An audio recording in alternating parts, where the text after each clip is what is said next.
Bonjour chers amis, bienvenue à cette émission Appel de l'Aurore. Mon nom est Marie-Josée Roux. J'ai invité cette semaine, pour votre grand plaisir et le mien, notre prêtre collaborateur à l'unité pastorale de Victoriaville, Pierre Proulx, qui est en fait monsieur le curé de Saint-Christophe et de Saint-Paul. Oui. Mais j'aime bien aussi, c'est ça. La collaboration. Je travaille à l'unité pastorale, là, dans les 3 paroisses, Sainte-Victoire, Saint-Christophe, puis Saint-Paul de Chester. Ouais. Alors, merci d'être là, Pierre. L'intuition de cette émission, c'était de revérifier ou revisiter le carême. Il me semble que cette année, nous sommes en plein carême. Tu as présidé la célébration du soir pour la messe du mercredi des cendres et cette intuition m'est venue pour qu'on se parle un peu des origines et de ce que peut être aujourd'hui le carême pour nous, chrétiens engagés. Alors, si on remonte à ce que c'était, comment s'est apparu ce désir de prendre 40 jours avant de célébrer la commémoration de l'événement mort-résurrection de Jésus à Pâques? Comment c'est venu dans l'intuition du catéchisme, de la liturgie, de ces 40 jours, ce carême?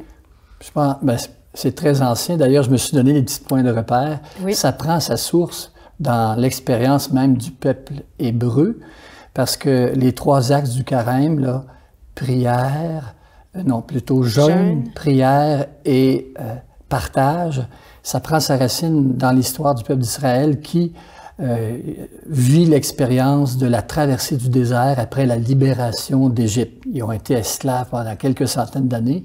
Après ça, ils se retrouvent au désert, mais la traversée a été très longue, 40 ans. Hein. Et dans ces 40 ans-là, il y a eu toutes sortes d'épreuves et en même temps de moments forts qui ont permis au peuple de Dieu de faire la rencontre de Dieu, que Dieu était toujours avec lui, malgré la famine. Bon. Puis ça se passe dans un temps particulier parce que la libération d'Égypte, ça se fait dans cette période de l'année, hein, au mois j'y vois avec les lunes. Ah bon? La pleine lune de mars, le dimanche qui suit la pleine lune de mars. Bon, je sais pas comment ils calculaient les jours dans ce temps-là, avant. C'est le point de repère qui marque la libération, puis le peuple de Dieu va toujours reprendre cette tradition de célébrer ce passage de la mort à la vie, de l'esclavage à la liberté. Puis ils vont le faire en refaisant l'expérience du désert. Le désert va rester, puis d'ailleurs, ils sont dans une région où le désert est pas loin. Alors, puis même les chrétiens, dans les premiers temps, il y avait les moines du désert, même dans le début, tu sais, après, ils vont reprendre eux autres ce que Jésus lui-même fait au moment où il veut annoncer le royaume, il y a une début trentaine, et il veut se consacrer à la mission d'annoncer la présence de Dieu, qu'il expérimente dans sa vie, puis qui reçoit aussi de la tradition des Hébreux, parce que c'est un Hébreu, c'est un Juif, Jésus. Alors, il veut, avant de commencer sa mission, après avoir reçu le baptême de Jean-Baptiste, après avoir vécu l'expérience de dire, moi aussi, avec ce peuple qui veut se laisser toucher, changer par Dieu, je veux recevoir le baptême de Jean-Baptiste. Puis après ça, avant de commencer sa mission, il va au désert. Puis là, le désert... On prétend qu'il est allé au désert 40 jours, on pense à 40, pour figurer justement ce qui s'était déjà passé dans l'Ancien Testament, ce qui est raconté, la libération du peuple juif d'Égypte, 40 ans au désert. Voilà, oui. D'ailleurs, excusez, Jésus, lui aussi, je dirais, chaque année, comme juif, est habitué depuis son enfance à célébrer la Pâque juive.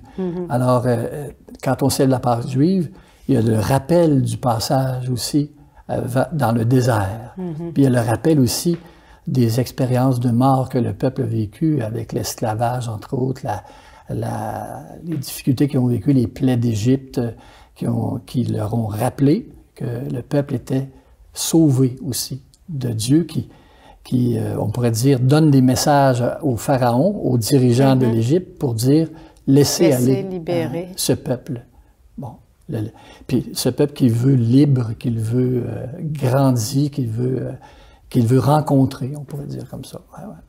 Puis Jésus qu'il veut à lui aussi, qu'il veut attirer à lui. Voilà, c'est là. D'ailleurs, dans l'Ancien Testament, une fois que le peuple était au désert, puis que même un petit peu dans son expérience, il oublie Dieu.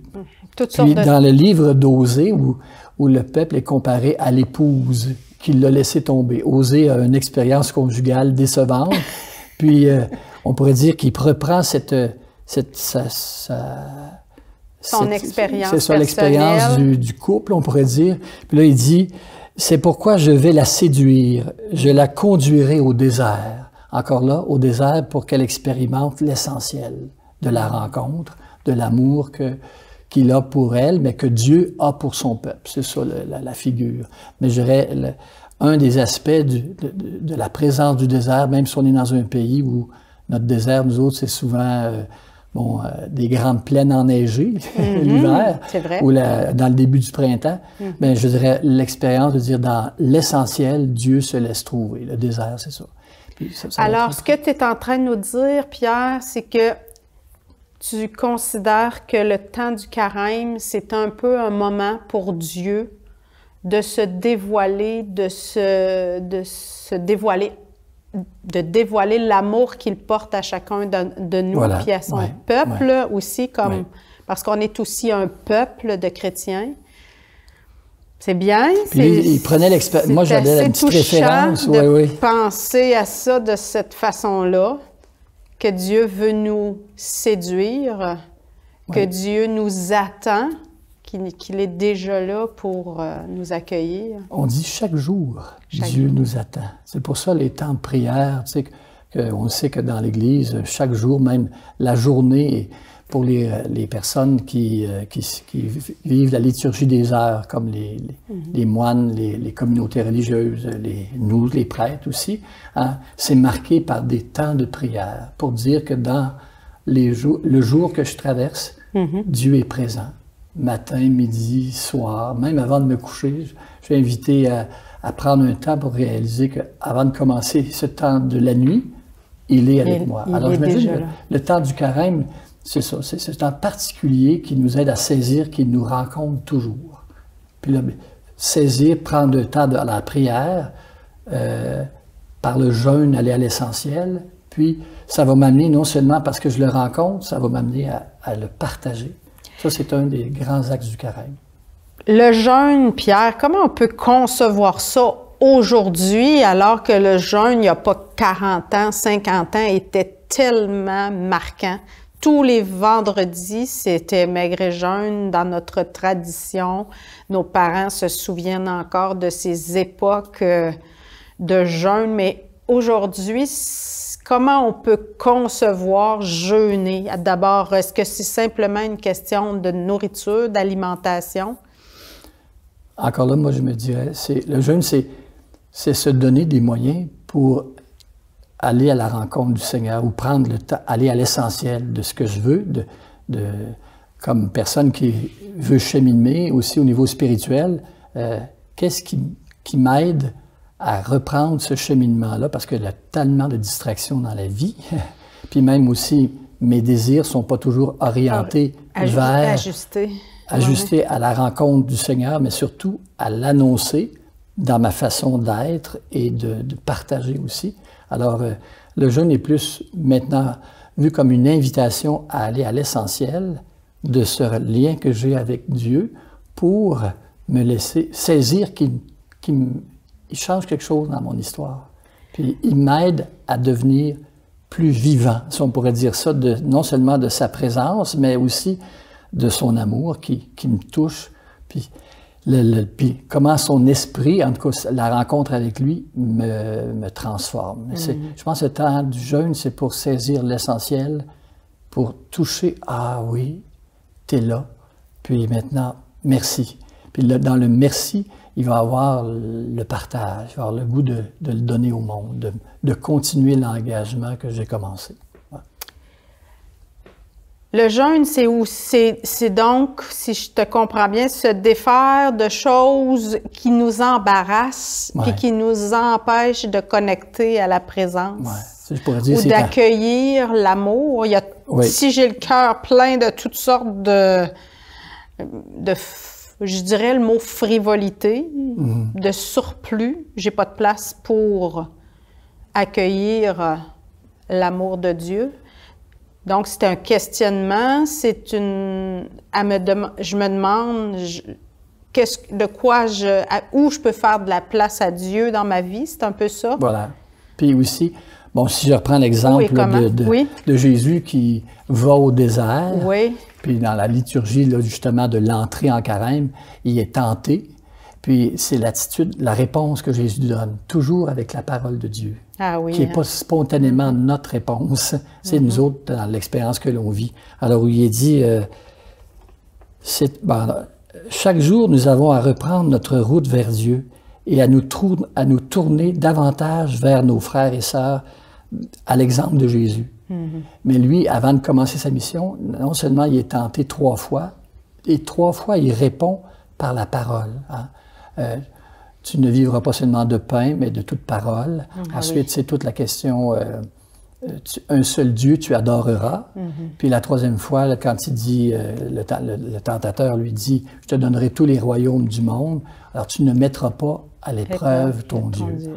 Ça, c'est facile à dire, à concevoir, mais dans ma vie, tous les jours, puis aussi, spécialement dans le temps du carême, je suis invité à revenir à cet essentiel de comment la parole me touche, puis comment je me laisse transformer non seulement par la parole, mais aussi par ce que je vis pour pouvoir laisser passer la présence du Seigneur dans mon histoire.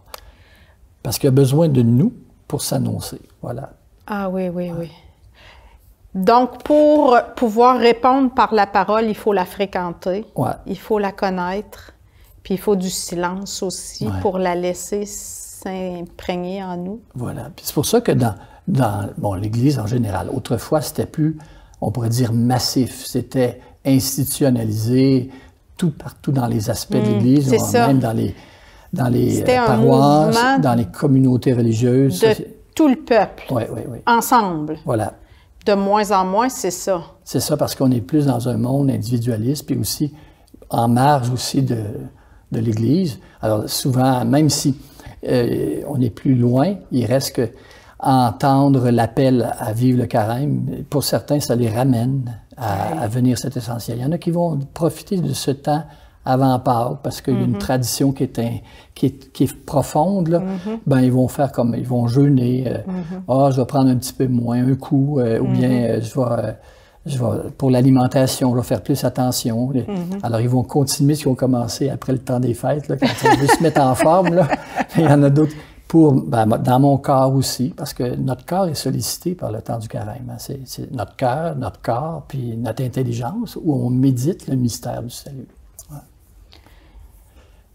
C'est moins massif comme population, mais il reste que c'est toujours un peuple qui chemine. Comme dans l'histoire ancienne du peuple d'Israël, nous autres, on est une église aussi, on n'est pas tout seul à vivre le carême. On le vit aussi en communion avec une communauté qui chemine vers le Seigneur. Puis, il y a des personnes qui sont interpellées, c'est surprenant des fois, des gens qui peut-être étaient loin de Dieu, à voir vivre d'autres cette rencontre avec Dieu, ils sont touchés, puis eux aussi, petit à petit, parce c'est un temps où il y a des gens qui cheminent vers le baptême, durant le temps du carême aussi.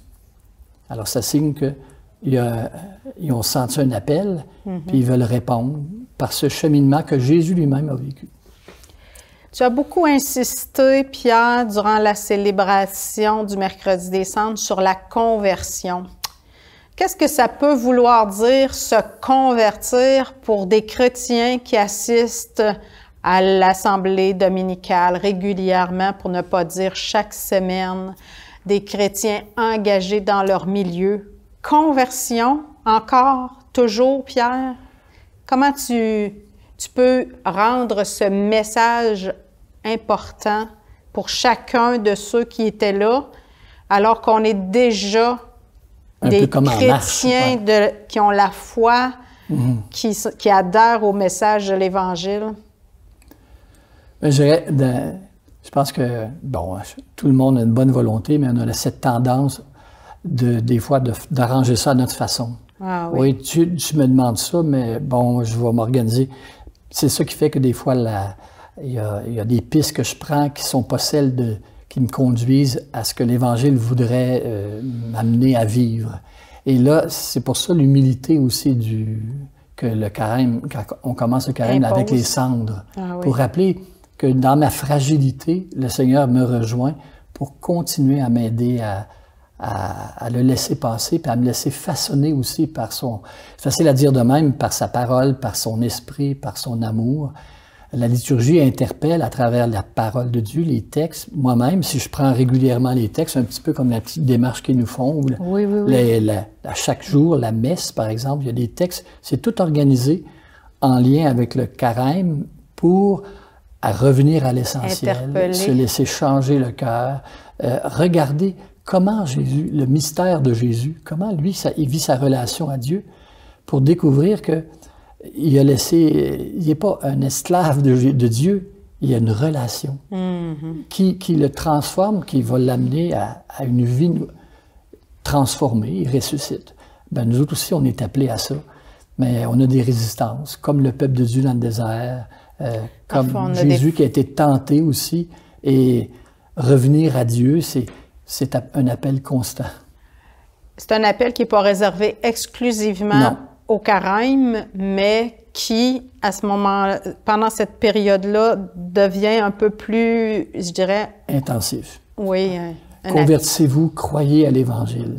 Qu'est-ce que l'Évangile m'apporte davantage dans ma vie? Tu sais, des fois, je peux dire, j'ai des essentiels. Moi, c'est plus l'espérance que je cultive depuis longtemps. C'est cette parole de Jésus après sa résurrection, avant de quitter. Et moi, je suis avec vous tous les jours.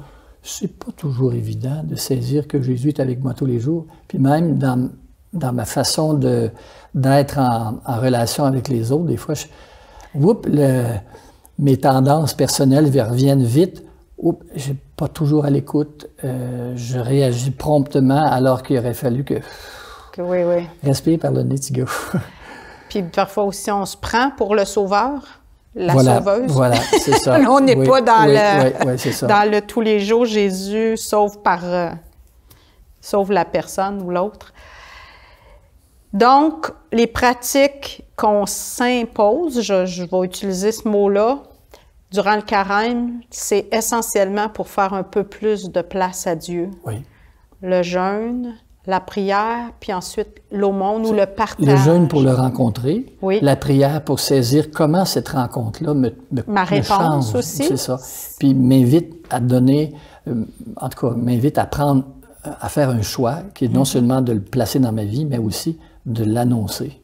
C'est ça la question du partage. Ça touche toute ma relation à moi, mais aussi aux autres.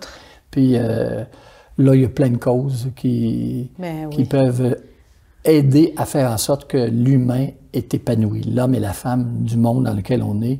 Qu'est-ce que je peux faire pour aider à leur mieux être? Que ce soit toute la question de l'écologie, on en parle depuis plusieurs années. Oui. En tout cas, même avec le pape François, dans sa fameuse encyclique sur l'environnement, on est dans une maison commune, et comme chrétien,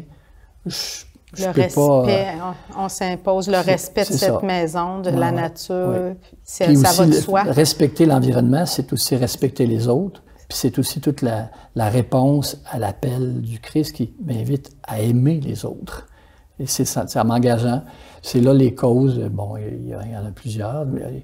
Pour nous autres, dans l'Église, le développement et paix, qui soutient des projets de développement dans des régions, dans des pays où la vie est plus difficile.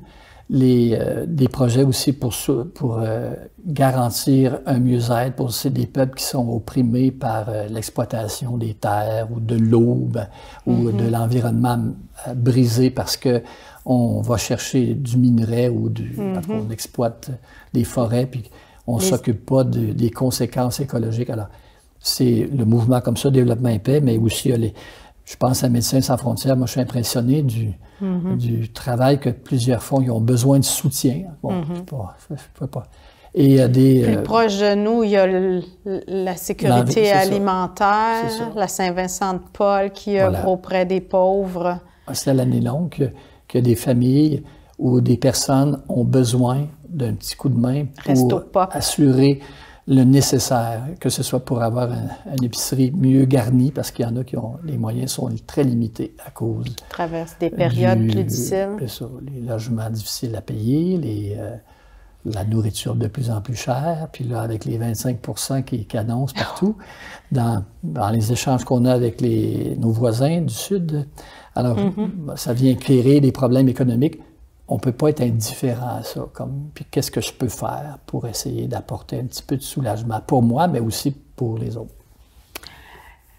Le jubilé cette année, ça change un peu, ça teinte un peu le carême. C'est une année spéciale cette année pour l'Église catholique en général. Le jubilé décrété par le pape François sur l'espérance, pèlerin d'espérance. On a de l'espérance, nous les chrétiens, dans le carême, il faut peut-être se questionner, où est mon espérance? Tu parlais des tarifs là, qui nous inquiètent, qui peuvent même angoisser certaines personnes. Comment réagir comme chrétien à toutes ces mauvaises nouvelles, ces bonnes raisons de paniquer, Moi, c'est là que je reviens avec l'expérience du carême, la rencontre de Jésus.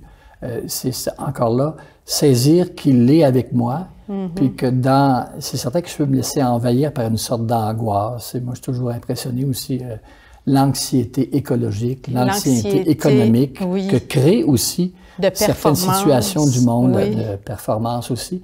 Alors, saisir que, je peux pas rien compter sur moi, sur mes petits moyens, mais avec d'autres. Puis regarder l'expérience de... C'est pour ça que le carême nous met en lien non seulement avec le peuple de Dieu, mais aussi Jésus, qu'est-ce qu'il vit. Et même si ça va finir apparemment vers la mort sur la croix, c'est le don de sa vie fait que, on aboutit à la résurrection, mais si je reviens concrètement, saisir que j'ai l'espérance, c'est ça, saisir que Dieu, dans les passages de ma vie, m'accompagne, que Jésus-Christ est présent, son esprit est là. Et plus que ça, au-delà de mes difficultés ou de la mort, des morts que je peux vivre, il m'attend, il est avec moi aussi. Ça, c'est pas évident dans un monde où le cynisme, et des fois je suis un peu cynique, moi là. La morosité aussi. La morosité aussi, la déception. Puis moi, je suis impressionné de voir comment on est un peuple aussi qui a besoin beaucoup de médicaments pour vivre... paisiblement apaiser les tensions, les anxiétés. Bon, mais je dis pas que c'est un remède comme tel, mais cultiver la relation avec Jésus-Christ, ça m'aide non seulement à tenir bon maintenant, à garder la paix. C'est pas automatique, à trouver des moyens aussi, puis à croire que ça s'arrête pas dans cette vie-là, ça continue. C'est tout ce vers quoi nous mène le temps du carême, il nous mène vers la méditation de Pâques. Hein? Passion, mort, résurrection de Jésus. Mais moi aussi, je vis des passions, des morts et des résurrections. Puis, dans tout ça, le Seigneur m'accompagne. C'est facile à dire, mais je voulais citer, là, tout à l'heure, tu parlais je voulais prendre quelques citations. Il dit, de catéchèse, on dirait... La tentation de Jésus manifeste la manière qu'a le Fils de Dieu d'être Messie.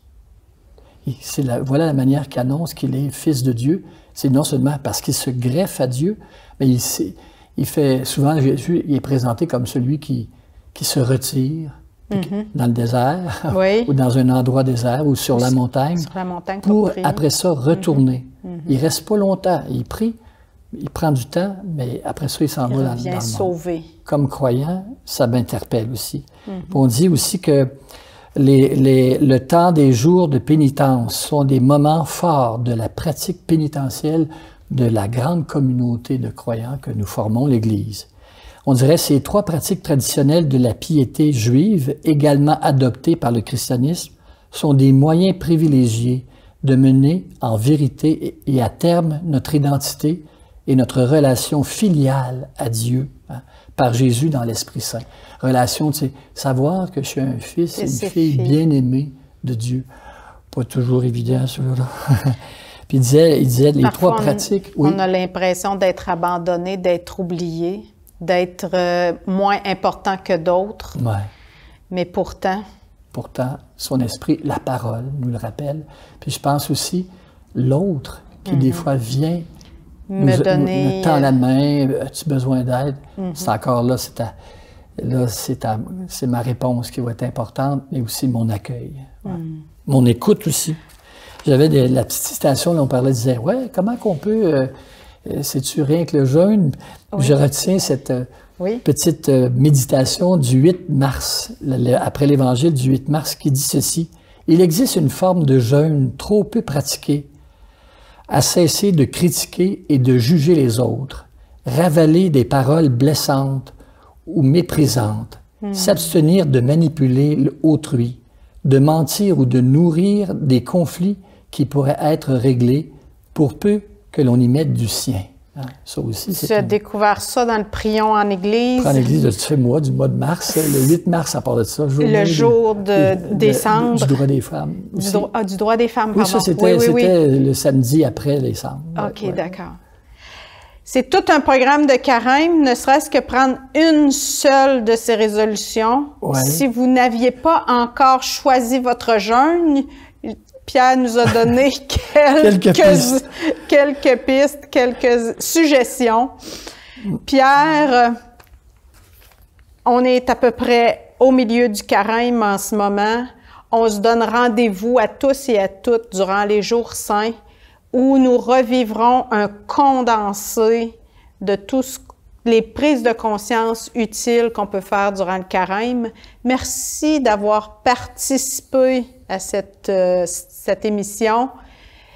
Bon carême à tous et à toutes.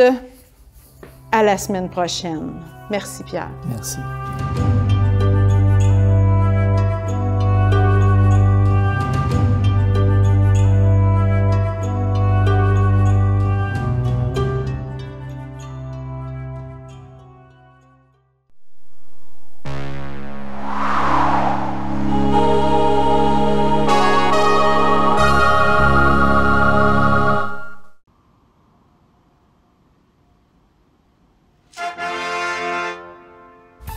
Mardi soir, 19h. Plus de 1500 $ à gagner. Télébingo, rien d'autre.